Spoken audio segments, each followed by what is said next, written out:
What's up mga bay mga gaw, it's your boy B and welcome to my channel. So guys, ngayong araw na to, well sa episode na to pag-uusapan or mag-unboxing po tayo ng bagong helmet at saka konting review dito sa helmet na binili natin guys. So ito ay RX-5 Kizumi Evo. Yun, so yun po pag-uusapan natin ngayon or yung episode natin ngayong araw na to. Ayun na nga. So, bago tayo magsimula, intro muna. Pasok!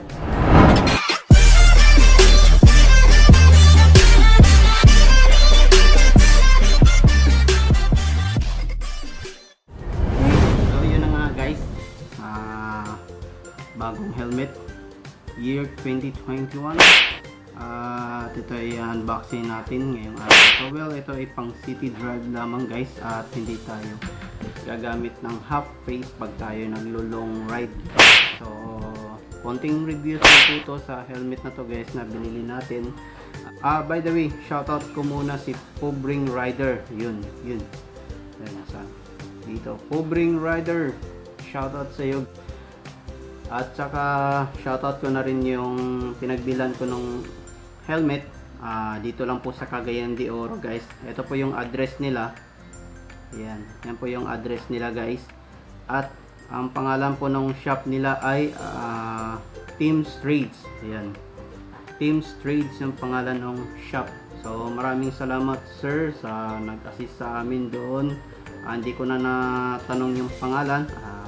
Maraming salamat. So sa mga gusto pong bumili ng standard helmet, pwede kayo doon guys sa Team Straidz. Malapit lang po siya sa WAD host. Malapit lang po siya sa WAD host. Ayun. Basta malapit lang siya sa WAD host. Ayun yung kanina yung address guys. Yun na yun. Standard lahat nung helmet nila guys. Walang substandard. So mapapansin mo naman, makikita mo naman pag substandard, diba? Mas maganda kung i-invest natin guys. Kung tayo mga riders, mas mabuti kung i-invest natin ay ang mga standard, ay yung standard na helmet. Hindi naman siya kamahalan pag Evo. Pag Evo kasi guys, mas mura kasing helmet, affordable yun. So sa mga gusto pong bumili ng helmet nila guys, ito po yung Team Straidz. Ayun, so puntahan nyo lang yan guys. Meron din silang Facebook page. Yun, Facebook page nila. Ayun, follow na rin kayo at like nyo na rin yung Facebook page nila. Or kung may katanungan kayo, yun, pwede kayo magtanong doon guys. Meron din ata silang shipping if outside from Cagayan de Oro. Ayun, contact nyo lang po sila guys. Team Straidz, hanapin nyo na lang sa Facebook page nila. Ayun, so maraming salamat sir sa nag-assist sa amin. So yun, balik tayo sa unboxing and konting reviews. So ito na yung unboxing natin.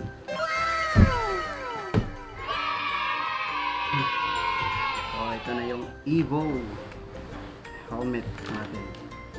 So ito yung box nya guys. Maganda yung box.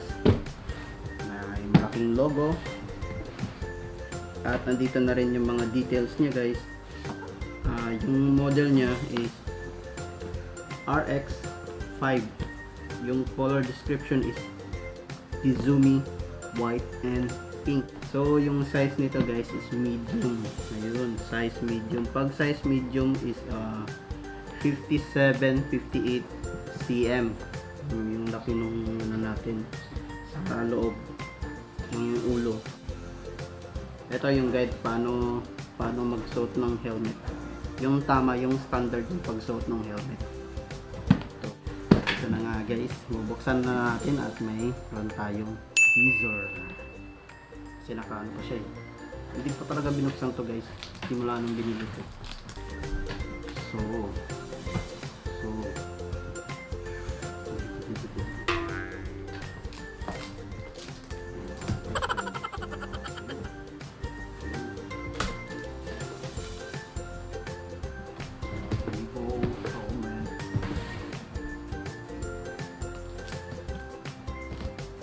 yun, tapos na.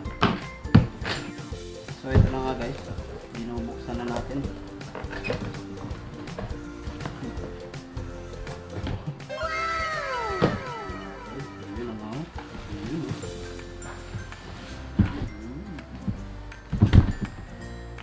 Baba muna natin to.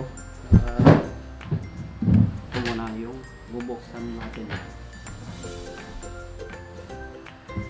Ito yung bag na kasama niya guys. Okay din naman. Pero mas maganda pa rin yung bag ng KYT. Diba? Kasi pwede siya ano eh. Pwede pang gala yun eh. Good quality, high quality. Okay din naman to. Ayan, manipis lang siya guys. So, ito na yung Evo helmet. So, titingnan mo na to. So, tingnan natin kung ano mga laman sa box guys. May kasama siyang parang extension ng spoiler. Yan. Titingnan natin mamaya. So, meron siyang, ewan ko ano to. Gel. Para saan? Di kasama. At saka meron din kasama na clear visor. So siguro nakakabit na yung smoke ring. Kasi nandito yung clear visor. So mamaya na to, ayan. Bagong bago pa guys. Ano pa siya? Naka-sticker pa siya ng. So ito muna bubuksan natin.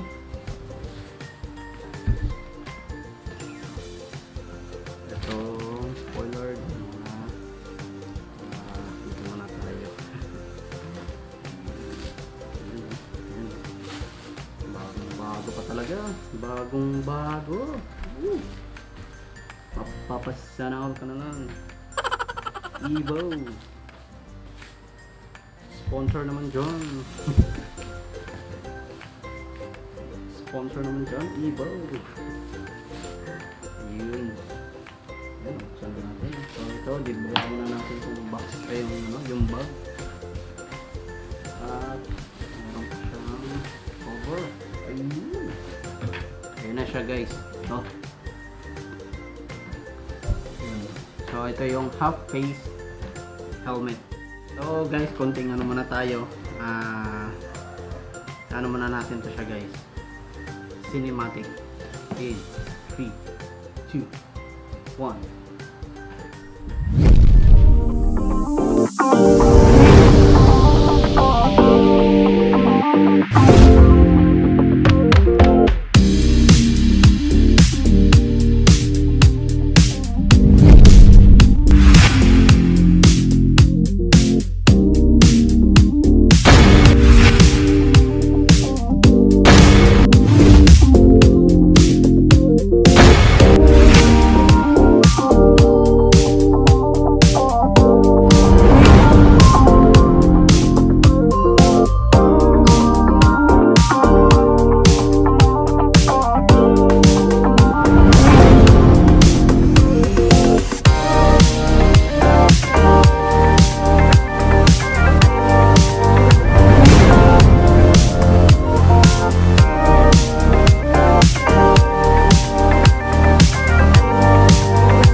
Balik tayo sa ating unboxing. So ito yung RX-5 Kizumi white and pink. So bakit siya Kizumi? Bakit Kizumi yung pangalan niya guys? May Chinese. Ewan ko, parang Japanese ata tong Kizumi. Ayan. So marunong gano'n dyan guys. Marunong translate dyan. Translate nyo naman to. Ewan ko kung Kizumi translate. So yung pangalan dito guys is Evo. Meron siyang Kizumi sa baba. Yun. Ayan, ito ata si Kizumi. Diba, ang ganda ng graphic. Basta yun.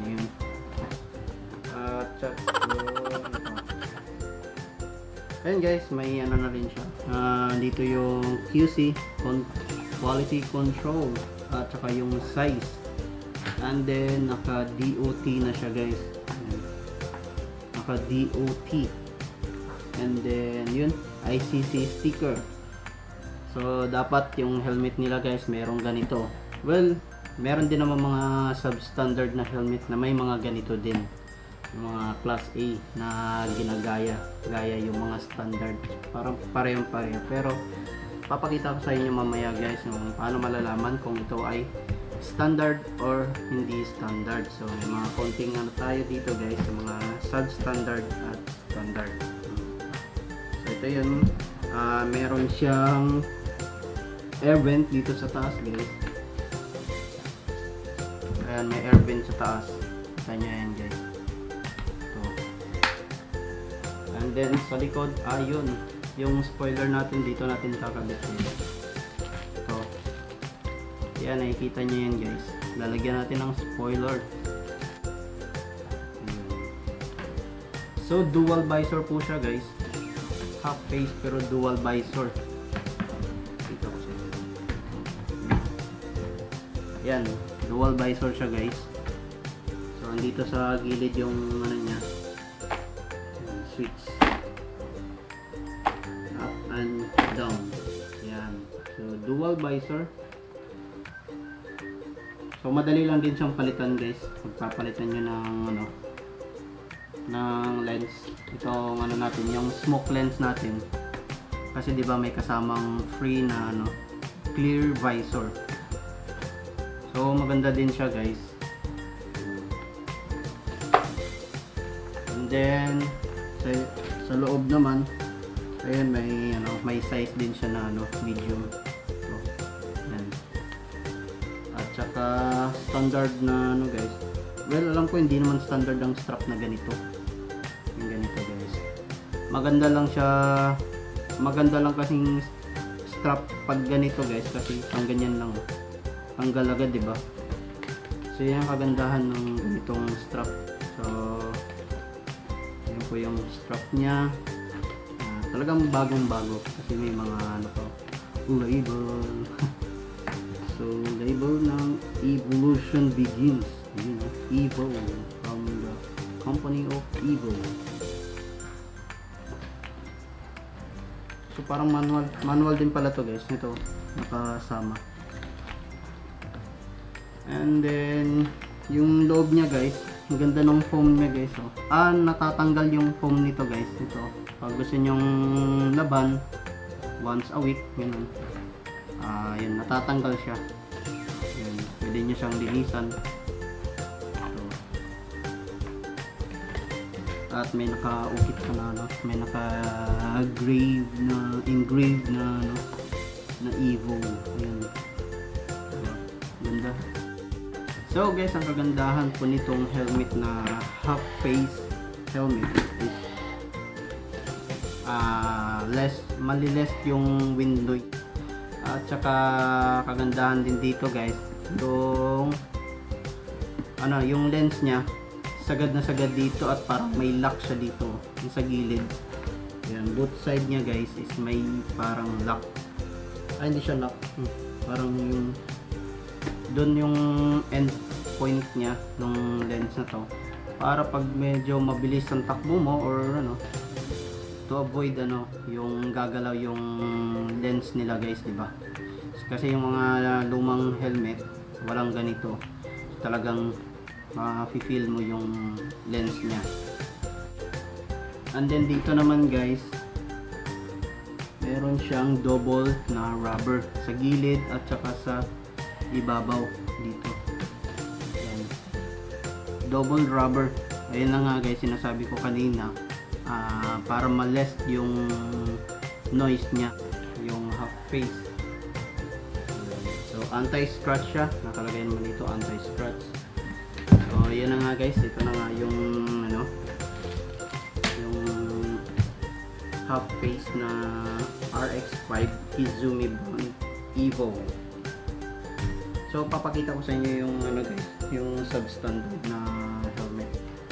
So medyo madumi.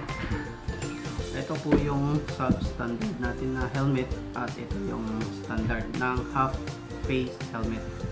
So ito yung substandard guys. Mapapansin nyo sobrang gaan niya guys.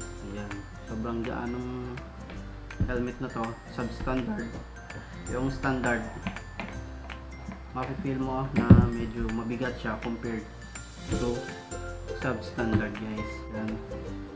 At saka unsafe din siya guys, kasi pag once madisgrasya kayo or ano, mahulog yung helmet nyo, madaling mabasag siya. Yung ano niya dito, ano bang tawag nito guys, basta ito na yun. So then ito sinasabi ko kanina guys, yan nagagalaw yung lens kasi hindi siya sagad dun sa ano guys. Kasi substandard nga guys. Meron din naman siyang ano, air vent sa harap. And then sa substandard guys, nakikita nito yung foam niya guys. Tsaka yung ito niya guys, yung lace niya hindi maganda. Medyo sira-sira na siya. Ayan. Talaga madaling masira siya guys. Ayan, kikita niya. Compared niya dito sa standard. Ayan. Diba ang ganda ng pagkagawa. May ring pa dito. Ayan. So, good quality. And then yung foam niya guys. Malambot nga lang yung foam dito. Alam ko pag Evo, pag tumagal medyo ano na yung ano niya, yung foam sa side at saka sa likod. Ito naman sobrang lambot ng foam at hindi standard yung foam niya sa loob. Nakikita nyo parang may white. Ayan. Hindi standard yan guys, malambot yan. Ayan, o.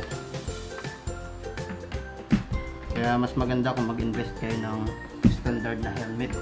Kunti lang naman diferensya nito tsaka dito guys.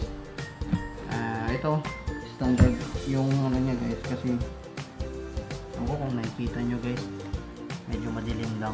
Ayan, black, color black siya guys. At saka matigas yung parang foam niya sa loob. Ayun lang guys. Sa likod naman yung sticker. So ito, dito tayo sa likod guys. Kung pasok ba siya sa, so nakikita nyo naman dito guys, may QC siya, quality control, at naka DOT, and then ICC sticker. Well, ang ICC sticker na bibili yan sa Divisoria or sa ano guys, sa Quiapo doon sa Manila. Then nandun ako sa Manila, meron talagang ganito guys, ICC sticker. Nabibili mo lang ng 50 pesos. Totoo yan guys, may mga vlogger din na vlog dyan. So ito, yun yung standard guys.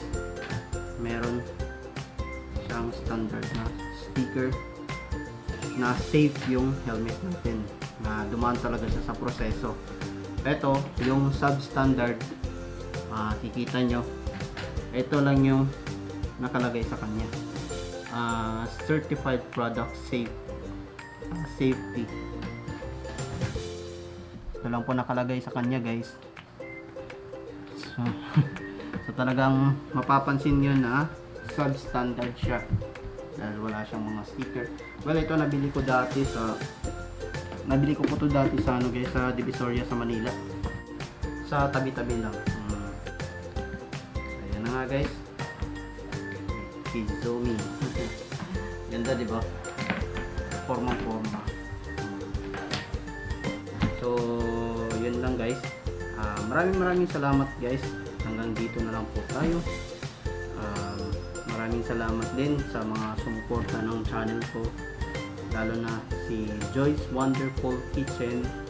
Maraming salamat po. At saka si Boss Technician. Kung wala po sila guys, hindi po mabubuo tong channel na to. So maraming salamat po.